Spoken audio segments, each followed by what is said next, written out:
सध्या राज्याचं राजकारण असं झालंय की दोन विरोधी पक्षाचे नेते, कोणत्याही पक्षाचे असू द्या, सध्या वातावरण असं आहे की कोणत्याही पक्षाचे असू द्या, दोन विरोधी पक्षाचे नेते जर एकत्र कुठे दिसले कोणत्याही मंचावर तर एकच चर्चा होती, दोघं एकत्र येणार. आता याच गोष्टीचं जर उदाहरण द्यायचं झालं तर मागे एका लग्न समारंभात राज ठाकरे आणि उद्धव ठाकरे आपल्याला एकत्र दिसले होते.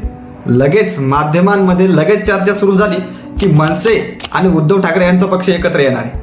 लगेच चर्चा सुरू झाली. त्यानंतर शरद पवार आणि अजित पवार एका मंचावर आपल्याला दिसले.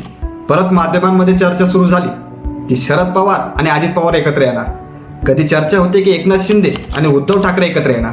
तर सध्या दोन्ही विरोधी पक्षाचे नेते जर एकत्र दिसले तर ही चर्चा होती की एकत्र येणार. एकंदरीत काय तर सध्या राज्यात कोणत्या चर्चेला, कोणत्या राजकीय चर्चेला रंगत येईन हे कधीही सांगता येणार नाही. आता चर्चा रंगली आहे जयंत पाटील आणि नितीन गडकरी यांच्या एका मंचावर हजेरीवरून. सध्या जी चर्चा रंगली आहे ती जयंत पाटील आणि नितीन गडकरी यांनी एका मंचावर हजेरी लावली होती, तर त्यावरून चर्चा होताना आपल्याला दिसते.